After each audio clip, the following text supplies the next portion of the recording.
ব্র্যাকেটের ভিতরে একটা করে ভার্ব দেয়া আছে, একটু কথা বলতে হবে সবাইকে। ব্র্যাকেট এটা কি? ভার্ব। এটা হচ্ছে মেইন ভার্ব। বলো তো কি ভার্ব? Main verb.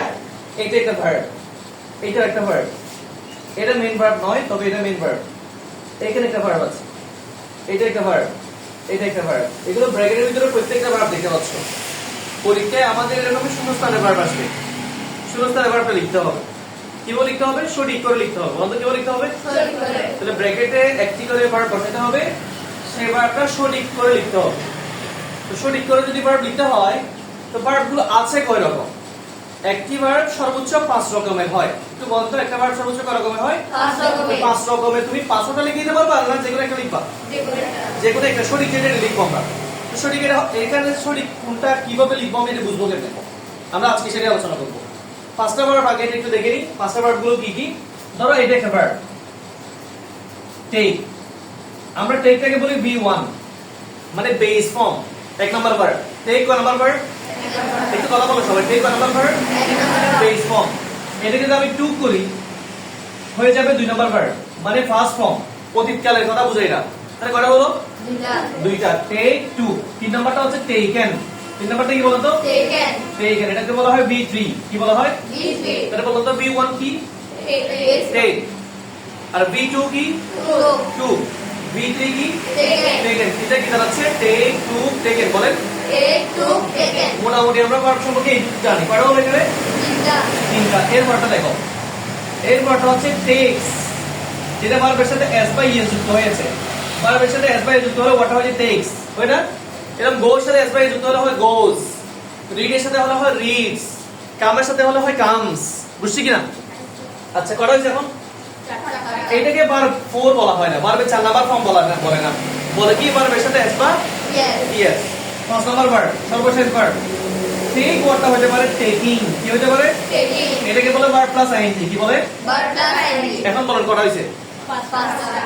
এই 5টি ভার্ব থেকে যে কোনো একটি ভার্ব শুদ্ধ রূপে যে কোনো এক নিয়মে এই শূন্যস্থানে বসাতে দাও। তাহলে আমাকে 5টা ভার্ব আবার বলেন তো দেখি। Take took taken. আমার সাথে বলেন take took taken. Take took taken. আবার বলেন take took taken. Take took taken. এটা হচ্ছে B1 B2 B3, তাই তো? তারপর হচ্ছে B4, মানে B4। এটা B4 সিরিয়াল না হলেও ভার্বের সাথে s বাই s যুক্ত করে কিভাবে বলবো? টেক্স। বলেন তো কি? টেক্স। আবার বলেন s বাই s যুক্ত হলে কয় নাম্বার ভার্ব? আচ্ছা, ভার্বের সাথে আইএনজি যুক্ত হওয়া, এটা কয় নাম্বার ভার্ব? এটা হবে টেকিং। ঠিক কি না? শুধু কি টেক এরকম পরিবর্তন হয় না, যে কোনো ভার্ব এরকম পরিবর্তন হয়? তাহলে হেল্প দিয়ে বলতে দেখি। হেল্প। আমার সাথে বলেন হেল্প। হেল্পড। ইডি লাগিয়ে দিবা, হেল্প, তাই না?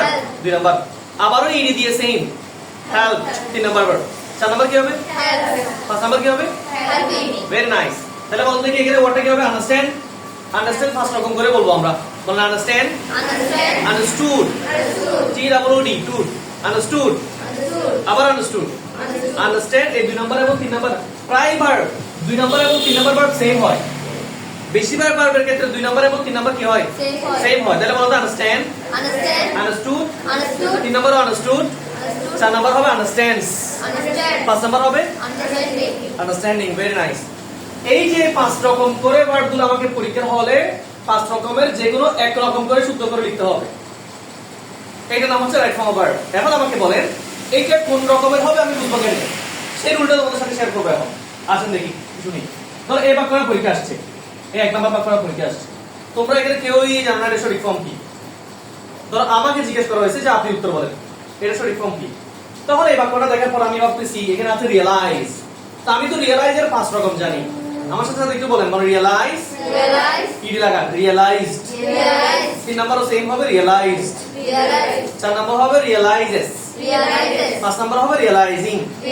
কয় রকম জানি? 5 রকম। কিন্তু আমি ভাবতেছি এটা লিখবো কোনটা পরীক্ষার হলে, আমি ভাবতেছি এটা লিখবো কোনটা। তা আমি যেহেতু রুল জানি, আমি যেহেতু গ্রামার জানি, সেটা আমি আন্দাজে একটা বসাই দিচ্ছি না। আমি ভাবতেছি রিয়েলাইজের ঠিক আগের শব্দটা কি? বলে রিয়েলাইজের ঠিক আগের শব্দটা কি? একটা রুল আছে, এই ক্যান জাতীয় প্রায় 16টি ওয়ার্ড আছে। 16টি ওয়ার্ড, এটাকে বলা হয় মডেল। কি বলে? মডেল। এই মডেলের পরে B1 হয়। বলে রুল কি? লাউডলি বলেন একটু। মডেলের পরে কি হয়? তাহলে রিয়েলাইজের 5টি ভার্বের মধ্যে realise, realised, realised, realises, realising, এর 5টির মধ্যে B1 কোনটা? রিয়ালাইজ ব্র্যাকেটে যেটা আছে এইটা ঠিক কি না এটা কার কারণে ক্যান এর কারণে আবার কি হয় এটা आंसर কি হবে এখন উত্তর আমি পরীক্ষা হল লিখে দিব রিয়ালাইজ দেখো খাতায় লিখবো যে आंसरটা আর কোনো লিখি নাই রিয়ালাইজড লিখি নাই রিয়ালাইজেস লিখি নাই রিয়ালাইজিং লিখি নাই এটা কেন লিখেছি বলেন আগে কি থাকার কারণে ক্যান থাকার কারণে আমরা ভার্বটাকে বেস ফর্ম করে দিয়েছি কি করে দিয়েছি বেস ফর্ম করে দিয়েছি এখন কি বুঝছি তাহলে মডেলগুলো আমার সাথে একটু বলে দিতে কি বলে shall should will would can could may might must have to has to had to এই ওয়ার্ডগুলো মডেল হিসেবে বেশি ব্যবহার হয় এগুলোর পরে যদি কোনো একটা ভার্ব আসে সেই ভার্বটা কনফার্ম করে লিখতে হবে B1 করে লিখতে হবে বলনা এদের পরে কোনো ভার্ব আসলে কি করে লিখতে হবে B1 করে একটা রুল শিখছি বলনা শিখছি কিনা এটা একটা চার্ট করে দিব সুন্দর একটা পিডিএফ দিবে আমি স্ক্রিনে দেখাবো তোমাদেরকে এটা তাহলে আমরা এই রুলটা বুঝলাম এরপর আসেন এই B1 এর মতো আরো কিছু ওয়ার্ড আছে যাদের পরে B1 হয় এই মডেলের মতো সরি মডেলের মতো আরো কিছু ওয়ার্ড আছে যাদের পরে B1 হয় এখানে কি ওয়ার্ড দিতে হচ্ছে বলেন don't আসলে বলেন don't doesn't didn't তিনটা ওয়ার্ড বলেছি বলেন don't doesn't didn't don't doesn't didn't কয়টা ওয়ার্ড বলছি এই তিনটা ওয়ার্ডের পরেও যদি কোনো ভার্ব আসে সেই ভার্বটা বেস ফর্ম হবে বেস ফর্ম মানে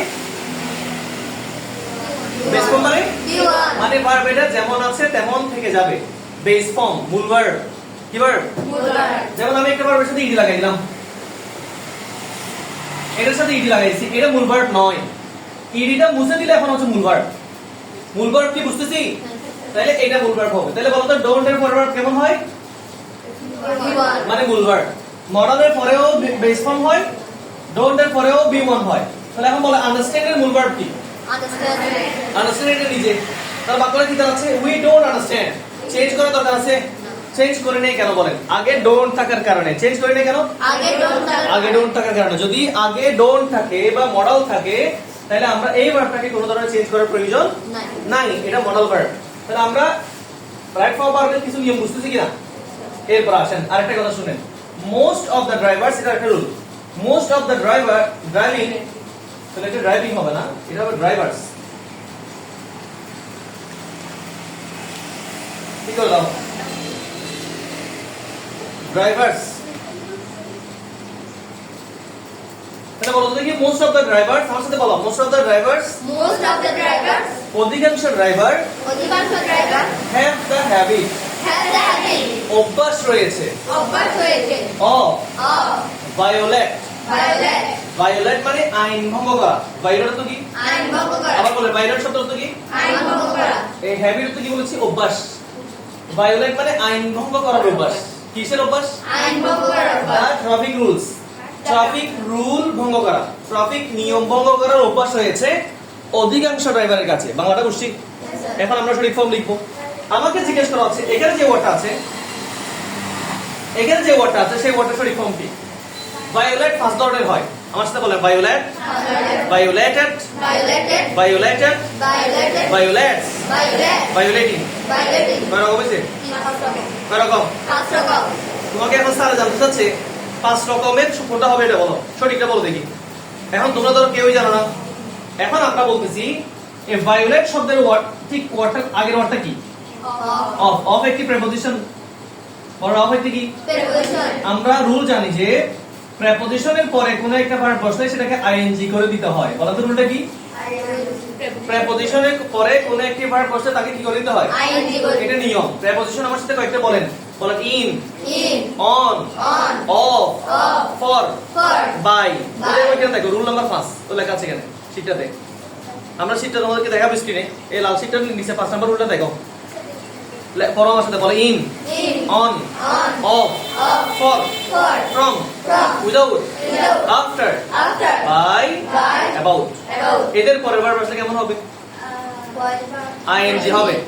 পাশে লেখা আছে না অ্যারো দিয়ে কি হবে আইএনজি হবে সেই রুলে পড়ছে কিনা বলো অফ আসছে কিনা এখানে অফের পরের ভার্বটা কি করে দিতে হবে এখন তাহলে আমরা ভায়োলেটকে ভায়োলেটিং করে দিব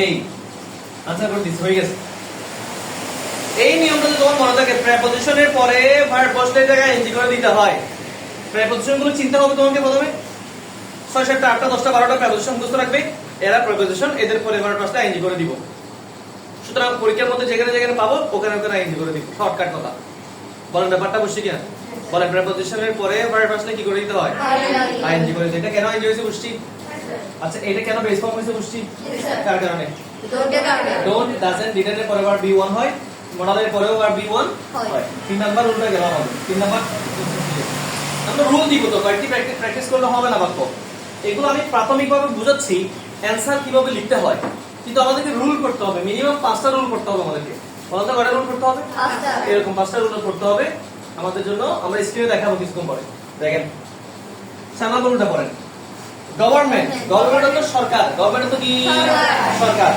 হ্যাজ টেক তো নেওয়া বলেন তো টেক এর শব্দ অর্থ কি নেওয়া সাম স্টেপস মানে পদক্ষেপ সরকার কিছু পদক্ষেপ নিয়েছে ফর ফিমেল এডুকেশন নারী শিক্ষার জন্য নারীদেরকে শিক্ষার জন্য উদ্বুদ্ধ করার জন্য উপবৃত্তি বা আরো বিভিন্ন ধরনের পদক্ষেপ সরকার নিয়েছে তো আমরা এখন দেখবো যে এখানে যে ব্র্যাকেটের মধ্যে টেক ওয়ার্ডটা আছে সেটি একটি ভার্ব বলুন তো সেটা একটি কি ভার্ব এই ভার্বটাকে সঠিক করে লিখতে হবে তো আমরা জানি ব্র্যাকেটের ভার্বটা পাঁচ রকমের হতে পারে আবার take took taken takes taking কয় রকম বলেন কি কি হ্যাঁ তো এই যে রুলটা ভার্বটা দেখেন এই ভার্বটাকে সঠিক করে লিখতে হবে আমি যখন এটা সঠিক করে লিখতে যাচ্ছি ঠিক সেই মুহূর্তে আমি দেখলাম এই ভার্বটার ঠিক আগের ওয়ার্ডটা কি প্রত্যেকবার একই নিয়ে আগাচ্ছি এটা হচ্ছে হ্যাজ তিনটা ওয়ার্ড আছে আমার সাথে বলেন have has had have has had এই হ্যাভ হ্যাজ একটা হচ্ছে কি হ্যাড এদের পরে ভার্ব বি3 হয় এদের পরে ভার্ব কি হয় বি3 হয় তাহলে এটার বি3 করতে গেলে এই যে 3 নাম্বারটা টেকেন করে লিখতে হবে তাহলে এটা आंसर হবে টেকেন খাতায় পরীক্ষার হলে শুধু টেকেনটা লিখে দিবা কিছু লিখতে হবে না পুরো বাক্য লিখতে হবে না শুধু উত্তরটা লিখবো টেকেন বলতে বি3 হবে যেটা কেন বুঝছি আমরা মুখস্থ জানি যে হ্যাভ হ্যাজ হ্যাড এদের পরে ভার্ব সেজন্য এটাকে বি3 করে দিয়েছি বুঝছি কিনা সর্বশেষ কথাটা আমরা শুনবো একটু এটা বুঝছি সবাই এটা বুঝছি কিনা আসেন এখন আরেকটা রুল ইংলিশ হেল্প ইংলিশ সাহায্য করে আজ আমাদেরকে ইংলিশ সাহায্য করে আমাদেরকে to get a good job একটি ভালো চাকরি পেতে সাহায্য করে ইংলিশ তাহলে আমাকে বলো এখানে যে হেল্প ওয়ার্ডটা আছে এটা কি ভার্ব কিনা বলো আগে ভার্ব কিনা বলো ব্র্যাকেটের মধ্যে যেটা আছে এটা অবশ্যই ভার্ব তো এর আগেরটা হচ্ছে সাবজেক্ট ইংলিশ এটা কি সাবজেক্ট আমি কি করলাম আমাকে রাইট ফর্ম জিজ্ঞেস করতে গিয়েছে আমি আবারও জানি শূন্যস্থানে যে ভার্বটি বসবে সেটি 5 রকমের হতে পারে help helped helped helps helping কয় রকম হতে পারে আমি যে চিন্তা করতেছি এটা কোনটা লিখবো তো এখন দেখো এই হেল্পের ঠিক আগের ওয়ার্ডটা যখন আমি খুঁজতে গেলাম কোনো মডেল খুঁজে পাচ্ছি না কিচ্ছু নেই এখানে তাহলে আমরা কি করবো এর আগে সাবজেক্টটাকে দেখবো কাকে দেখবো সাবজেক্ট এক বছর কিনা বলেন না সাবজেক্ট এক বছর কিনা ইংলিশ কয় বছর এক বছর ইংলিশ একটি ভাষার নাম বলো তো ইংলিশের কিসের নাম এটা সাবজেক্ট হিসেবে ইংলিশ এক বছর আমরা জানি সাবজেক্ট যদি এক বছর হয় ভার্বের সাথে এস লাগাতে হয় এই দেখো ভার্বের সাথে এস লাগিয়ে দিতে হয় সাবজেক্ট এক বছর হলে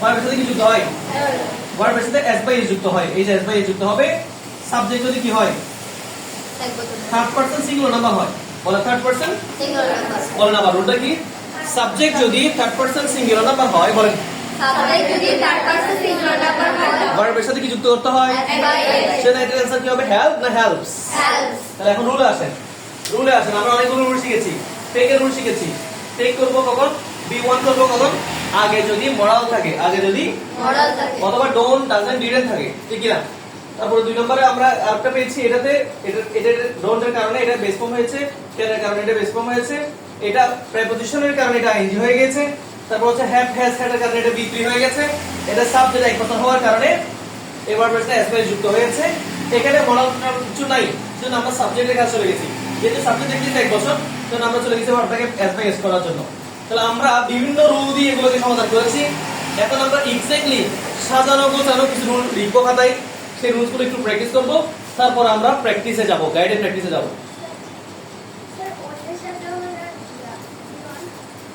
কি এর সাথে ওন কি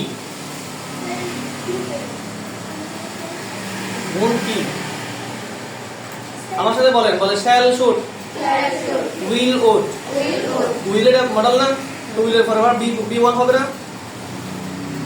উইলের একটা মডেল কিনা?